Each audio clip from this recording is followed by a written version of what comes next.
I'm a father. I have a 10-year-old little girl, and when there was a break in the rain, we went out and did our normal favorite thing to do. I take her to different neighborhoods in Portland so she can go to different parks, mix it up with different kids, right?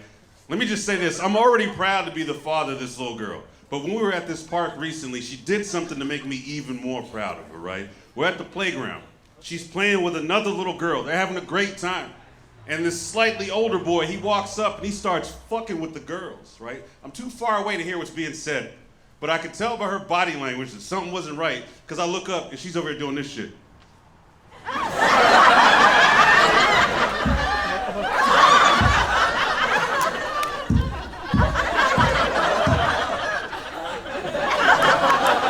So I get up, I'm like, oh shit, right? And I start making my way towards the kids. I get about halfway there, and this little boy, this little piece of shit, he just pushes my baby girl over, right? Yeah, she hits the ground, tumbles back, and I'm thinking to myself, God damn, am I gonna have to fuck up a child? Again, right? So I pick up the pace, I get closer to the kids, and this is why my little girl's so dope. This is why I love her to death. She stands up, she dusts her clothes off, she gets chest to chest with this little boy, looks him dead in his eyes and goes, hey, suck my dick. That's a proud father moment, right, Dad? That's a proud father moment right there. You mean to tell me a 10-year-old little girl knew the proper context to use a phrase like that, was also progressive enough to know it isn't reserved for any specific gender? You being an asshole, you better suck this dick? I'm father of the year, goddamn. Fucking father of the year. Another dope thing about it was some of his little asshole friends were standing around, and when they heard her say that shit, they just lost their mind. Like, oh shit, she said suck her dick! I didn't know what to do. I jumped in with him. I was like, yeah, bro, suck my daughter's dick. Get that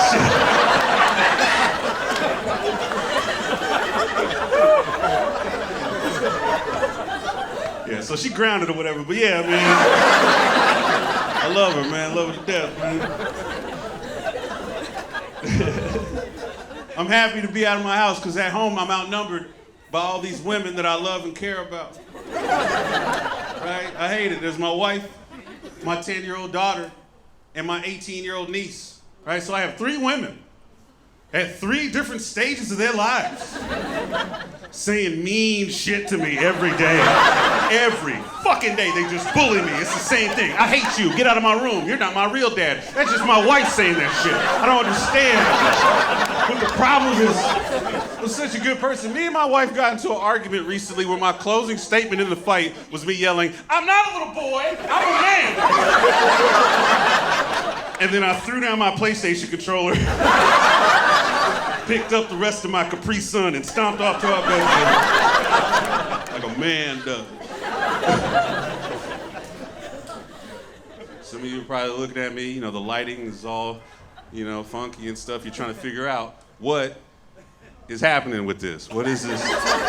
What is this, right? I'm a biracial angel. That is correct. Dad's black, mom is Filipino, which is why I look like all of the Black Eyed Peas at one time. It's either that or I look like every black dude you've probably seen in a McDonald's commercial. Just urban yet non-threatening enough to help push the McRib. Every time they bring it back, that's this face delicious in a limited time, you know? My dad is actually from the Bahamas. He's from the Bahamas. He has a real thick Bahamian accent. I'm not gonna do the accent for you, because I can only assume half of you have a Jamaican accent in your head. I'm gonna let you know right now, you're not right, but you're also not wrong. Right? I remember one time in high school, my dad came to my very first baseball practice, and he was talking to my coach, and there was a white dude on my team. He heard my dad speak with that thick Bahamian accent, and his brain wrinkled. Right, it glitched. He could not compute what he was seeing from what he was hearing, because this kid ran back into the locker room and just hollered out, Shane, I didn't know you was a tropical black. I was like, what the fuck? A tropical, that's the most adorable racist shit anybody's ever said to me, man. I'll take that any day. Tropical black sounds like a cocktail a white woman orders on vacation by herself. Let me get a tropical black. My husband's upstairs. Come on.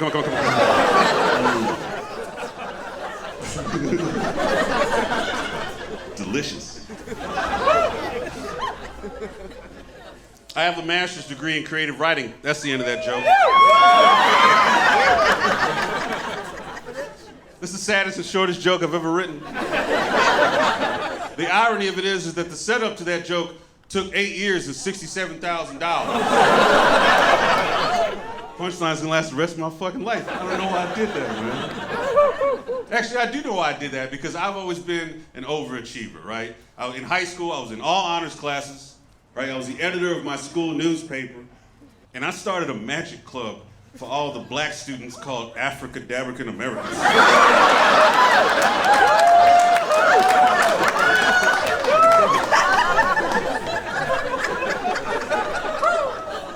That shit's real, it's not even a joke. Our motto was inclusion in illusion. That shit was fire, man. That shit was fire. Never heard an idea like this in your life, bro. Hell yeah. Nobody joined, but still, that was a good ass idea, man. Great. Right now, back home, my wife and I are redecorating, right? We're redecorating the interior of the house. She keeps saying that. Shain, we're gonna redecorate. We're gonna redecorate. But what she really means is, hey babe, all the shit that you like, that's all over the place, we're gonna put a stop to that. We're gonna dead all that right now. All the things that you like are gonna go in the smallest, coldest, darkest room in the house. Redecorate. It's not even a room, she gave me a closet. It's a big ass closet, but it's still a closet, right? So I'm decorating this closet. I'm decorating this closet, and I realize that my eye for decor has not advanced since I was a little boy, right? In my childhood bedroom, I had posters and pictures all over my walls of my favorite NBA players, right? These like larger than life men that I wanted to emulate when I played basketball. Kept that tradition going throughout my whole life. Even in college, my dorm room, posters and pictures of all these great NBA players. And then I realized as I was decorating this closet that I'm so much older now than my favorite NBA players.